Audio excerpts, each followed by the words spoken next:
बाद का संध्या का वह मोहक रूप, अर्थात संध्या भी अब अवसान की ओर है।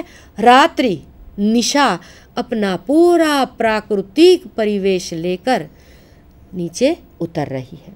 संध्या सुंदरी लक्षणा है। पूरी कविता में व्यंजित होता सौंदर्य प्रेम तथा प्रकृति का चित्रण व्यंजना के रूप में देखा जा सकता है। शब्द बोध के प्रकार 3 हैं, जैसे हमने देखा अभिधा बोध, लक्षणा बोध और व्यंजना बोध। अब इन 3 बोध के आधार पर शक्तियां बनती है। अभिधा बोध तो अभिधा व्यापार होता है। कहाँ होता है व्यापार? एक शब्द है लता, वाचक शब्द है। अब वाचक और वाच्य माने पाठक, जो उसे वाचित करता है और उससे जो अर्थ निपजता है वह है वाचक और वाच्य संबंध, और उससे अभिधा बोध होता है। लक्षणा बोध के अंतर्गत लक्षक और लक्ष्यार्थ शब्द का संबंध जब बनता है तब लक्षणा बोध पाठक शब्द के माध्यम से ग्रहण कर सकता है। व्यंजना बोध, व्यंजना व्यापार।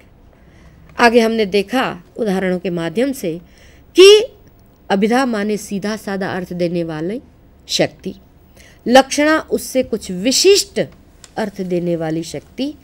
लेकिन ये दोनों अर्थ के बाद व्यंजक और व्यंग्य, व्यंजक संबंध, व्यंजक और व्यंग्य संबंध, तब व्यंग्य अर्थ निपजता है और इस प्रकार व्यंजना का बोध होता है।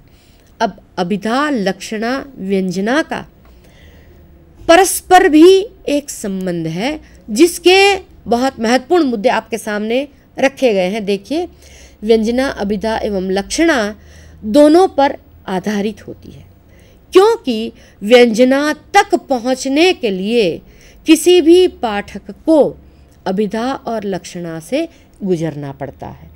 दोनों शक्तियां जब अपना अर्थ शब्द का दे चुकी होती है तब व्यंजना अपने व्यंजक व्यापार में प्रवृत्त होती है, और अभिधा को तो किसी भी आश्रय की आवश्यकता नहीं है।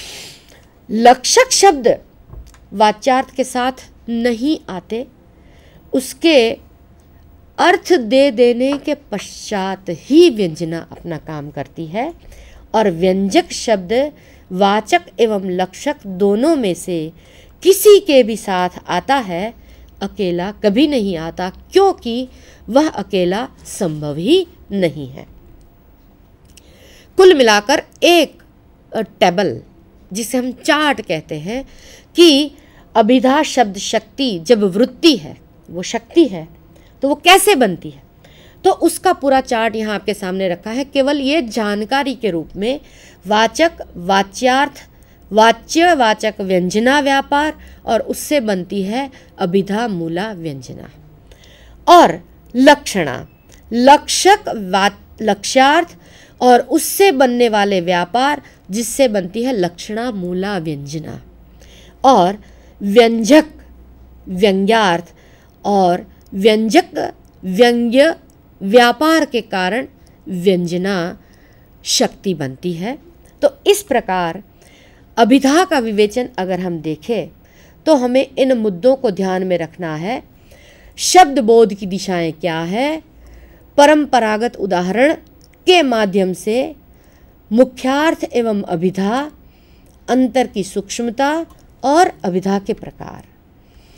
अभिधा वाच्य वाचक संबंध में किस प्रकार काम करती है, तो मुख्य अर्थ एवं अभिधा व्यापार संज्ञा वर्ग है। संज्ञा वर्ग माने एक शब्द जो हमें सामान्य अर्थ देता है, सीधा साधा। अमुक अर्थ का वाचक अमुक शब्द है, यह कैसे जान सकते हैं हम, तो उसके लिए एक उदाहरण मैंने आपको पहले दिया, जो यहाँ पर आपके सामने।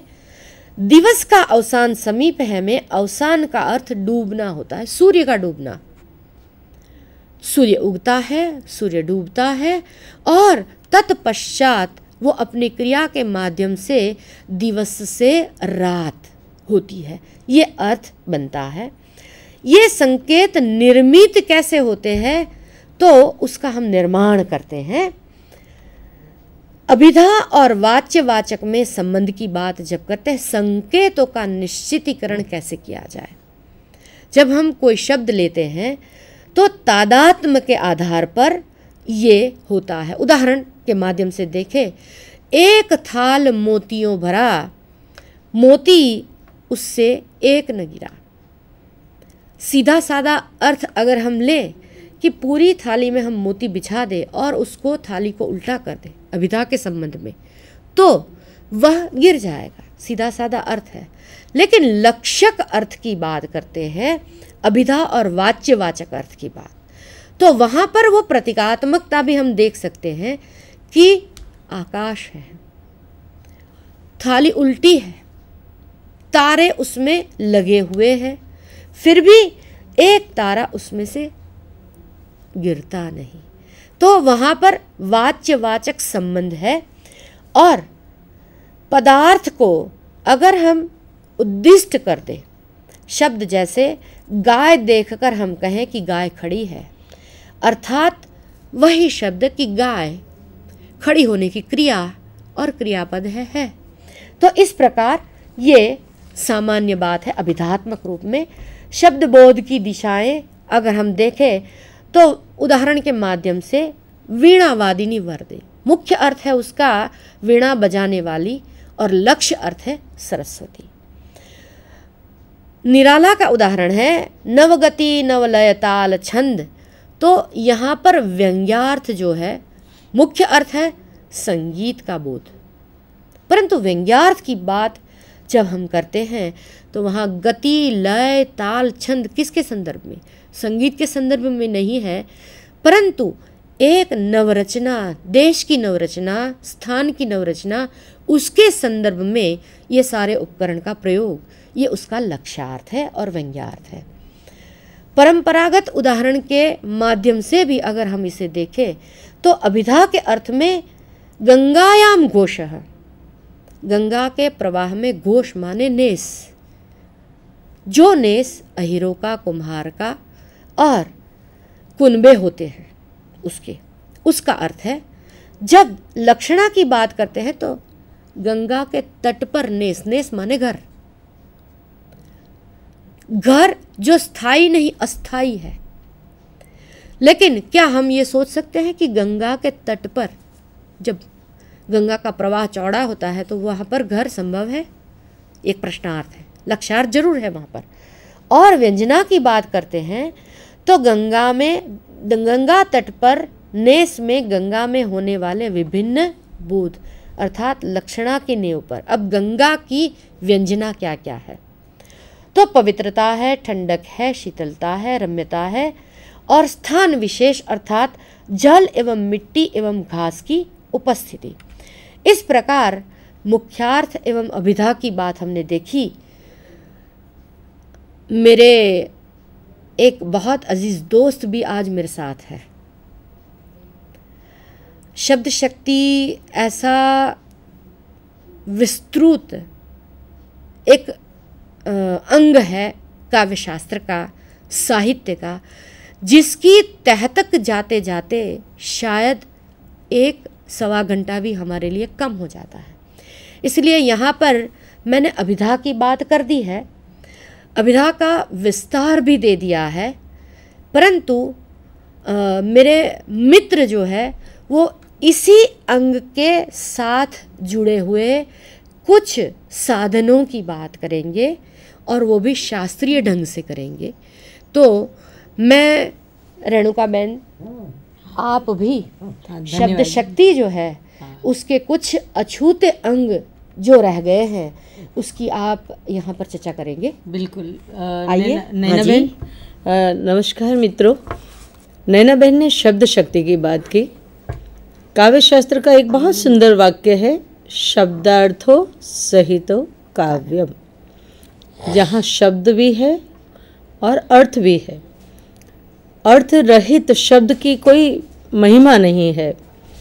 इसके लिए ये बहुत ज़रूरी है कि शब्दार्थों सहितो काव्यम, काव्य की पहली शर्त है कि शब्द हो लेकिन अर्थयुक्त हो।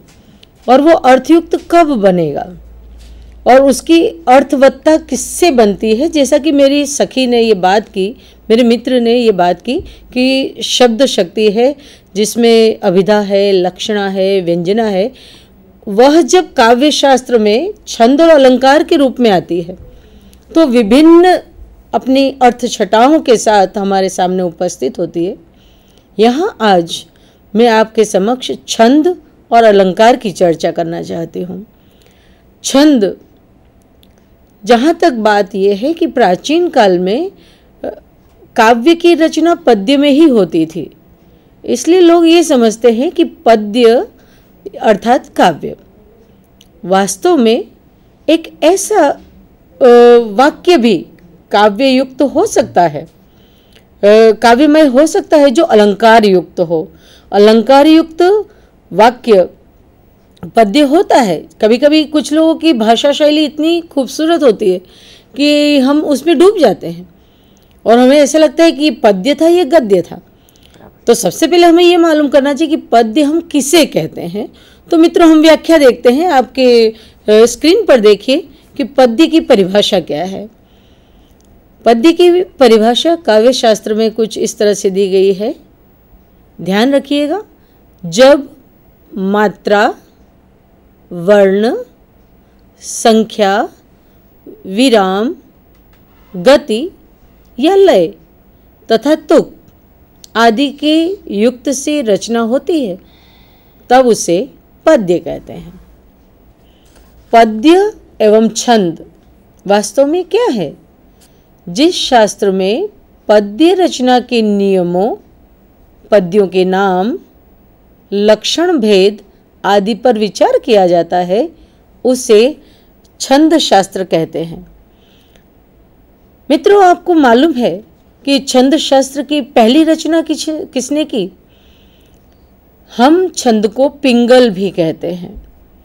क्यों कहते हैं? उसके पीछे का आशय है कि सबसे पहले पिंगलाचार्य ने छंद शास्त्र की रचना की।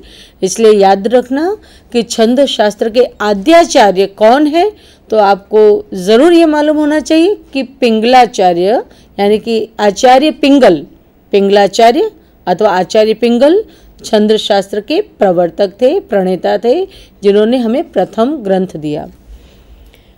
विद्यार्थी मित्रों, आप सोचते होंगे कि काव्य में छंद की क्या ज़रूरत है, जबकि आधुनिक समय में एक बहुत बड़ी क्रांति हो रही है कि मुक्त छंद, छंद रहित काव्य की रचना की जाए।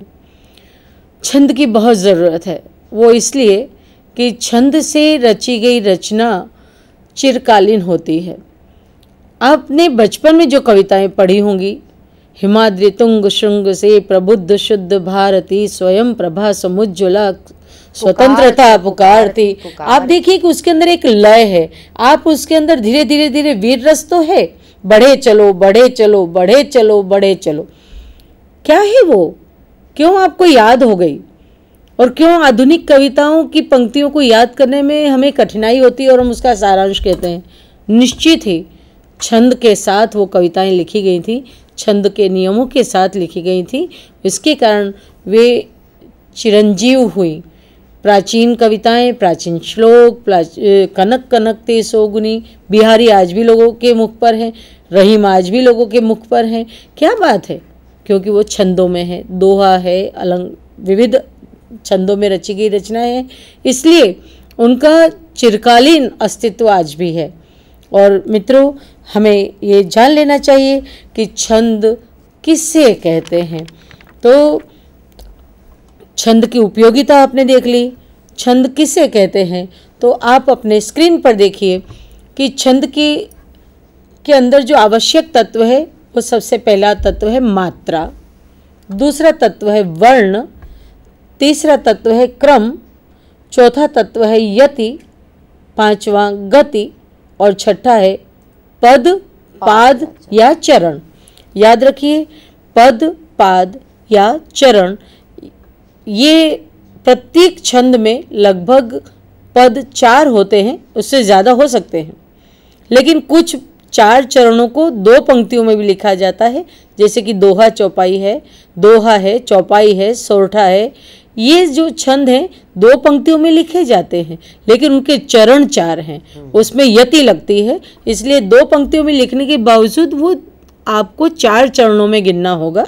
हम उसको छंद शास्त्र के उन पारिभाषिक शब्दों को हमें यहाँ समझ लेना चाहिए। वास्तव में मात्रा किसे कहते हैं हम देखते हैं।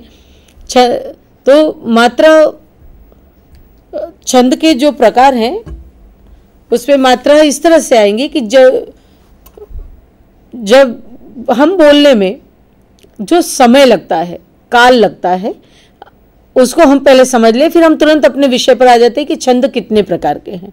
मात्रा, वास्तव में मात्रा क्या है, तो जिसको हम कहते हैं बोलने का समय। जैसे मैं कहती हूँ क और मैं कहती हूँ क बोलती हूँ तब 1 मात्रा का समय लगा, जब मैं कहती हूँ का तो 2 मात्रा का, और जब मैं कहती हूँ क तो उसमें बहुत अल्प समय लगा।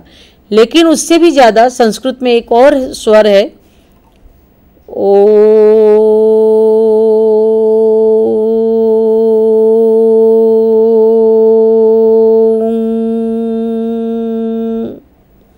इसको कहते हैं प्लुत, जिसमें 3 गुणी शक्ति लगती है।